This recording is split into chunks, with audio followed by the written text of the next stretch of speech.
Hello everyone, চলে আসলাম আপনাদের মাঝে নতুন একটি অভিজ্ঞতা শেয়ার করার জন্য। দেখেন, আমার একটা ছাগল বাচ্চা দিয়েছে। ছাগলের বাচ্চাকে দুধ দিতে চায় না। পরবর্তীতে আমি ছাগলের বাচ্চার জন্য দুধ দুয়ে ছাগলকে ফিটারের মাধ্যমে খাওয়ানোর জন্য ব্যবস্থা করতেছি।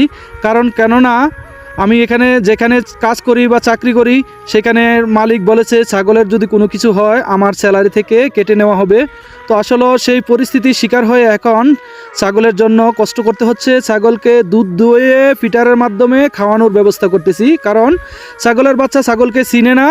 ছাগলকে লাত্তি মারতেছে, ডুস মারতেছে, কিংবা পাড়া দেওয়ার জন্য বিভিন্নভাবে ছুটাছুটি করতেছে। তো সেই ক্ষেত্রে ছাগলের বাচ্চার যদি ক্ষতি হয়, তার মানে আমার ক্ষতি। সেজন্য আমি চেষ্টা করতেছি যে কিভাবে ছাগলটাকে যত্ন করে ভালো রাখা যায়, সুস্থ রাখা যায়।